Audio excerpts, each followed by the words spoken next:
Hemme salam, täze videoma hoş geldiňiz. Yine Türkmençe sapaklara, derslere dowam. Indi biraz ütkeşigirä etjek, sebäbi käbir dostlar, görýänler Türkiýeden köplenç Türkmençe köpräk geple diýipdir. Hatta käbirleri dersleri Türkmençe düşündir diýipdir. Indi Türkmençe dolu Türkmençe düşündirsem, oňa düşünjek bar, düşünmejek bar. Türkmençe dersi Türkmençe düşündirmek bir hidrak bolar. Şoň üçin Türkçe Türkmençe garaşdyryp biraz hem olaryň gulagy öğrenşsin diýip Türkmençe gepläp gürläp derslere dowam etjek. Hany onda başlaýyn. Bugünkü mowzuk tema ýene öten zaman. Öten zaman öňmen azyrak düşündirdim. Bir üstünden geçtim. Indi öten zamanyň her hili görnüşi bar. Şoň üçin olary üstünde bir durmaly. Şimdi bunu Türkçe anlatayım.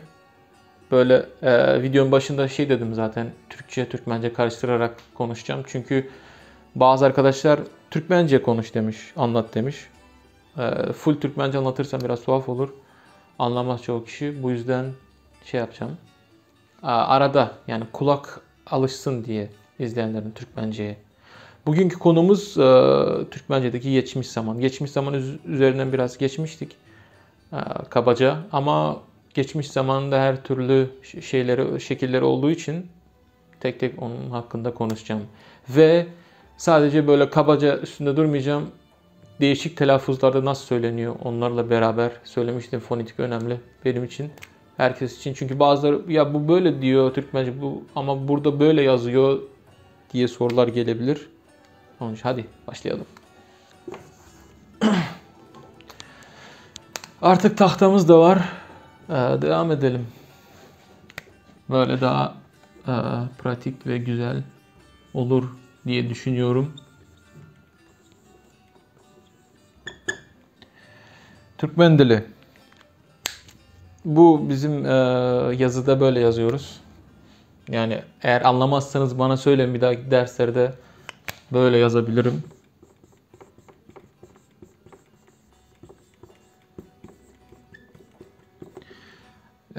Kitaptaki yazıya biz basmaça diyoruz. Bu yazı halinde yazmaça yazanda yani yazdığımızda biraz birleştirerek farklı oluyor. O yüzden. Şimdi geçmiş zamanla başlayalım. Geçmiş zaman Türkmence'de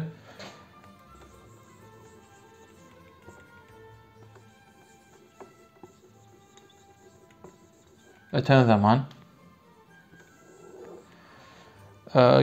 anlatmıştım galiba. Ötmek, geçmek Türkmence'de. Geçmek de var. Ama bu dil bilgisinde geçmiş zaman öten zaman olarak geçiyor. Yani yazıda yine böyle. Yani bu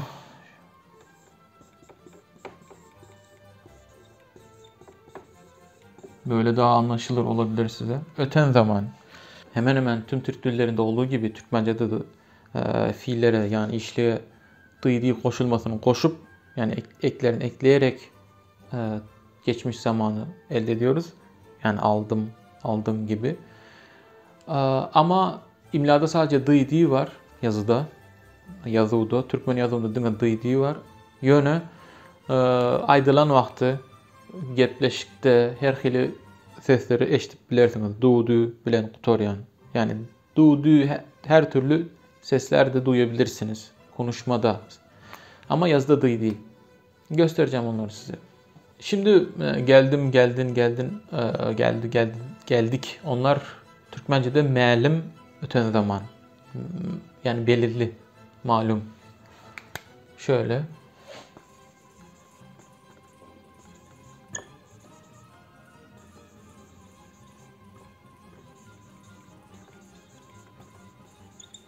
Melim öten zaman. Yani mesela hangi şeylerde bir tane ince ünlülerle bir tane de kalın ünlülerle örnek vereyim. Bir tanesi fiil okumak, diğeri de gelmek olsun. Yani okumak, gelmek. Ben okudum.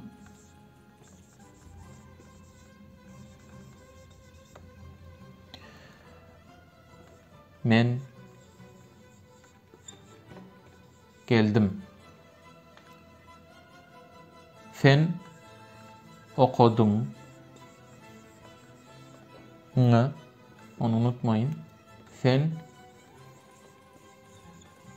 geldin. Bunları unutmayın. Geldin n değil bizde. N. Onu söylemiştim zaten. Ol okudu.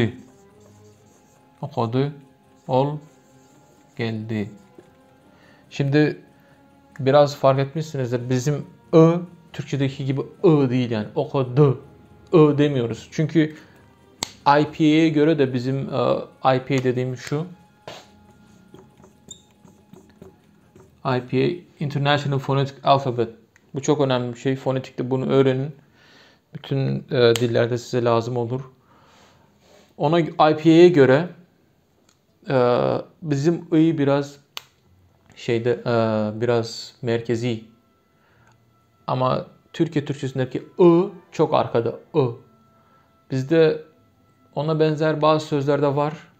Mesela sıcak. Isı. Sıcak demek ısı. Şuradaki yani pelteksiz söylersem ısı. Şu benziyor biraz Türkiye Türkçesindeki gibi yani. Böyle ısı diyebiliriz. Yine de ama şu sondaki ı, ısı, ı diye söylenenler de var. Sanki şunun gibi bir ses. I ile Y gibi. Neyse okudu geldi. Yani okudu diyebilirsin ama okudu diyemem. Yani anladınız ne demek istediğim. Okudu geldi. Okuduk geldik. Okudunuz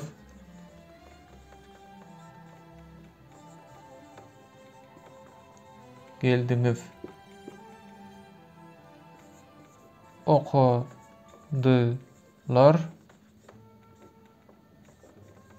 geldiler. Şimdi Türkmence'de demiştim. Telaffuzda genelde ölçülü diyalekte yuvarlaklaşma çok güçlü. Mesela okadım yazıyor değil mi? Ama bunu çoğu kişi hemen hemen kimse demeyeyim de çoğu kişi okadım demez. Okudum. Bu o yuvarlaklaşıyor yani sanki şöyle oluyor. Okudum. Bakın. Şu şöyle oluyor. Okudum. Bu K da K değil K gibi duyuluyor. Okudum. Okudum. Men okudum. Sen okudun. Ol okudu. Biz okuduk. Olar okudu. Pardon. Siz okudunuz. Olar okudular. Bakın benim telaffuzum da öyle. Ama bu demek değildir ki herkesinki böyle. Böyle diyen de var.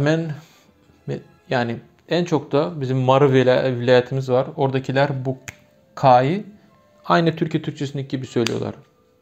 Yani IPA'ye göre yine de bunları aslında IPA ile ilgili bir de video çekmem lazım. Weller İngilizcesi diye bir şey var. Weller K. Onunla söylüyorlar.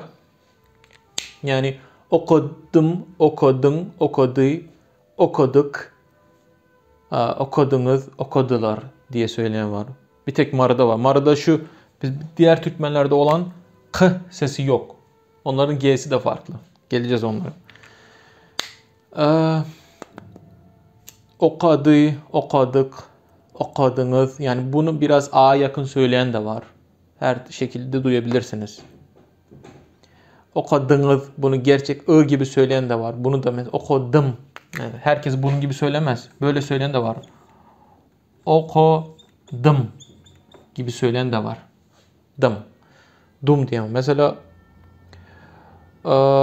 hangisini söyleyeyim? Okudunuz değil mi? Ben bunu nasıl söylüyorum? Okudunuz.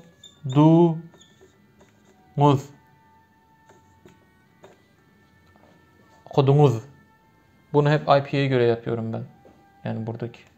Bunu böyle yaparsam bu da böyle oluyor. Okudunuz derim ben. Yuvarlaklaşma olmuyor. Tamamen K'da K oluyor. Ama bazıları böyle söylüyor. Okudunuz.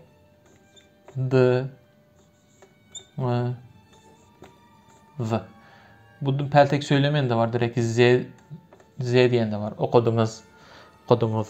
Başka bir örnek. Olar okudular derken de mesela ben okudular derim. Yuvarlaklaşma oluyor. Full.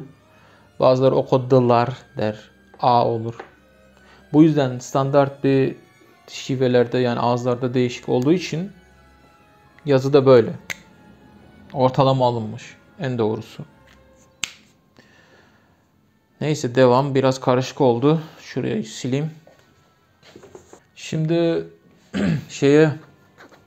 buna örnekleri söyleyebildiğim kadar söyledim. Söyleniş şekillerini. Şimdi geldim. Geldi. Gelmek. Gelmek. Bunu nasıl değişik şekilde duyabilirsiniz bunları. Benim kendi söyleyişim şekilde söyleyeyim. Men geldim. Sen geldin. Ol geldi. Biz geldik. Siz geldiniz. Olar geldiler. Şimdi ilk önce bizim G sesimiz hem kalın ünlülerle hem ince ünlülerle geldiği zaman Türkiye Türkçesindekinden farklı. Yine IP'ye gideceğiz. Benim son Instagram'da paylaştığım şeyler var. Bununla ilgili bakabilirsiniz. Bizim G mesela Türkçe'de nasıl? Geldim değil mi? G. Geldim. E de açık. Yani Türkiye Türkçesinde sanki şöyle. Şurada G, sonra Y varmış gibi. Sonra da E varmış gibi. Geldim. Tam IP'ye göre yapmadım ama bunun gibi bir şey duyuyor bana. Geldim. Yani kimse geldim demiyor. Ben duymadım. Belki Anadolu'da falan ağızlarda olabilir. Neyse Türkmence'de geldim. G. Yani geldim. Geldim. G değil. Yani Türkiye Türkçesinde biraz damak. İngilizcesi palatal ses. Bizdeki velar ses. G. Geldim. Neyse bunu nasıl duyabilirsiniz? Şöyle duyabilirsiniz. Başka genelde tek ağızlarında geldim. Sen geldin. Ol geldi. Biz geldik. Siz geldiniz. Olar geldiler. Bu peltekse şeyi. Diş arası Z işareti IP'ydi. Böyle diyebilirsiniz. Geldim, geldim, geldi, geldik, geldiniz, geldiler. Ama geldim diye söyleyen de olduğu için standartı bu. Bu mealim öten zaman. Yani Türkmence'de hiçbir zaman bunu Türkçe gibi söylemeyin. Geldim demeyin. Geldim. Açık E sesi yok Türkmence'de. E sesi yok. Azerbaycan'da, Özbekçe'de, Türkçe'de oluyor. Türkçe'de alfabede yok ama şeyde var. Bizde açık E sesi yok. Bizdeki tekrar önce de söyleyeyim. Bizdeki bu harfimiz E. Bu uzun E, açık E. IP'yi de böyle gösterebilirim. Yani uzunluk işareti. Türkçedeki yani Türkiye Türkçesindeki geldimi geldim diye IP'de yazarsak böyle bir şey oluyor.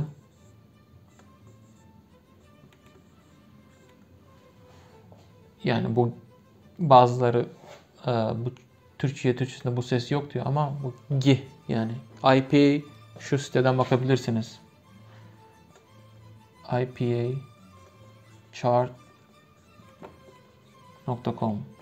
Şuraya gidin bütün sesler var.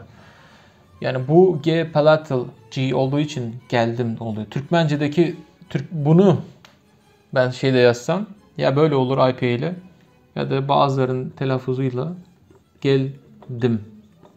Hatta i biraz i değil de şunun gibi geldim. E gibi. Neyse devam. Şimdi ise mealim devamlı öten zaman.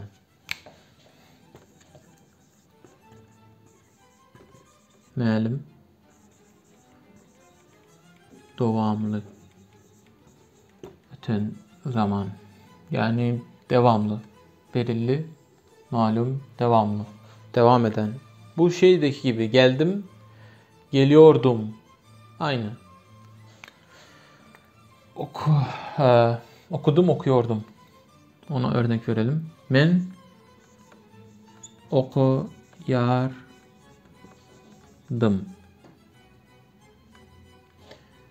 Men gelyerdim.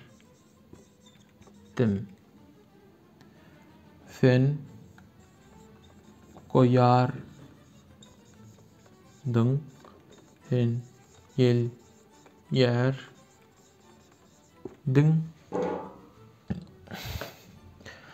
Ol okuyardı. Ol gelyerdi. Biz okuyardık.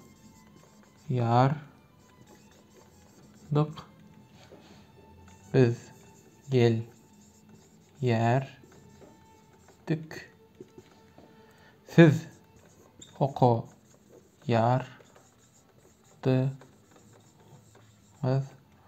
Olur.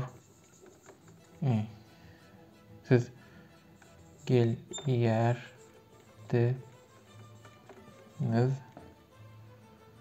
Olur. Okuyardılar. Olur. Gelyerdiler.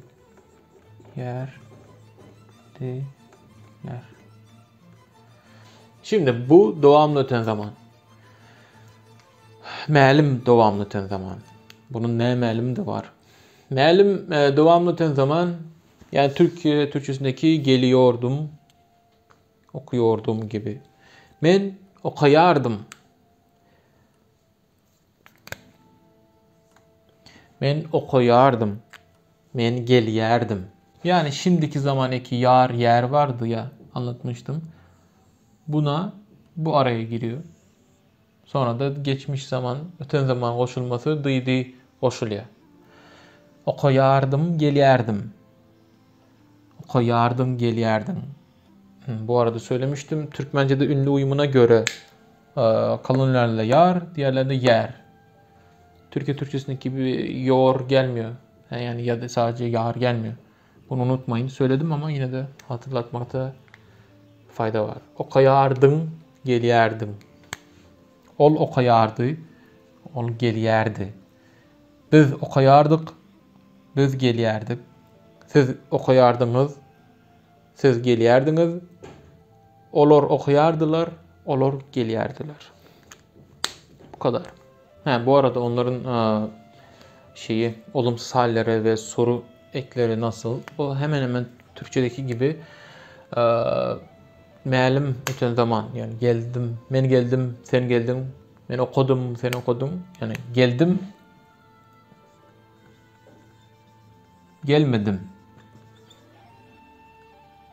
Buraya. Okumadım. Okumadım. Diğerleri de aynı. Gelmedin, okumadın, ol gelmedi, ol okumadı, biz gelmedik, biz okumadık, siz gelmediniz, siz okumadınız, olur gelmediler, olur okumadılar. Mame ekleniyor. Yani sadece me olumsuz hali. İşlerin yokluk forması, yokluk şekline. Yokluk yani olumsuz. Gelyerdim. Onun olumsuzu gelme yerdim. Okuma yardım. Aynı yine. Şu geldi. Geliyordum, gelmiyordum. Okuyordum, okumuyordum. Aynı. Geri kalanı da aynı yani. Gelmeyerdin, sen gelmeyerdin, sen okumayardın. Ol gelmeyerdi, ol okumayardı. Biz gelmeyerdik, biz okumayardık. Siz gelmeyerdiniz, siz okumayardınız. Olur gelmeyerdiler, olur okumayardılar. Yani konuşmada, onu unuttum. Konuşmada bu mesela bu R düşüyor genelde. Mesela gel yerdim değil mi? Yani geliyordum. Ama konuşmada şöyle. Geliyordum. Şivelerde farklı şeyler de var. Geliyordum falan. Bir de soru şekilleri var. Men geldim mi? Mi. Okudum mu?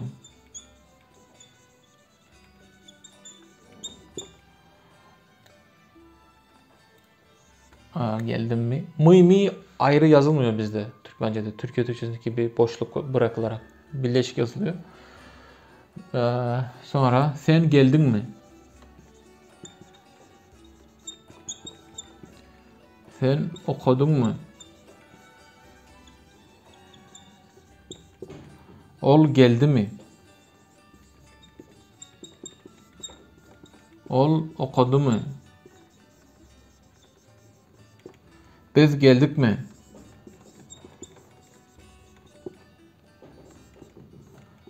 Biz okuduk mu?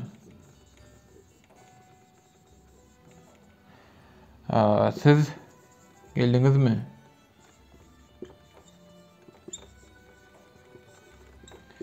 Siz okudunuz mu?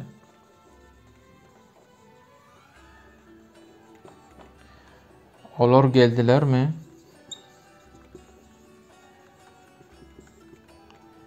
Olar okudular mı? Kusura bakmayın, hızlı yazıyorum. Yazılar biraz şey oldu. Anlamadıysanız bir dahaki şeyde yorumlarda yazın. Böyle bizim yazmaça şeyde yazmayacağım ama normal Türkiye Türkçesine benzer şekilde yazacağım. Daha anlaşılması için dediğim gibi ayrı yazılmıyor moimi şeyleri. İmlada sadece soruda mi ve mu'yu var. Ama konuşmada mu, mü hepsini duyabilirsiniz. Mu, mü bunları duyabilirsiniz.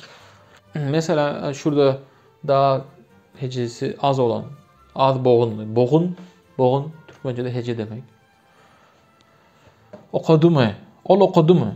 Mesela bunu okudu mu diye söyleyen de duyabilirsiniz. Okudu mu diye. Şunu. Bunu unutmayın. Bunları geldi mi? Geldim mi? Tam demiştim size. İki benzeşme olabilir. Geldi mi? Geldin mi? Geldi mi? Geldik mi? Geldiniz mi? Geldiler mi? Mealim devamlı tüm zaman. Yani geliyerdim, okuyardım var ya, onların soruları mesela sen gel yerdin. Bunun olumsuzunu söyledim galiba. Gelmeyerdim oluyor. Soru şekli sen geliyer miydin? Sen geliyordun, sen geliyor muydun? Var ya o. Geliyer miydin?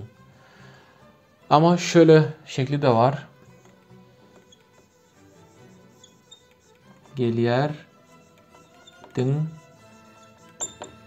mi? Mi burada, geliyerdin mi sonda. İki şey de var Türkmence'de. Geliyer miydin, geliyerdin mi? Konuşmada geliyerdin mi? Geliyer miydin? R genelde düşüyor konuşmada. Diğerleri de aynı zaten. Ol geliyerdi, ol geliyer miydi? Ol geliyerdi mi? Biz geliyerdik, biz geliyer midik? Biz geliyerdik mi? Hepsi aynı hemen hemen.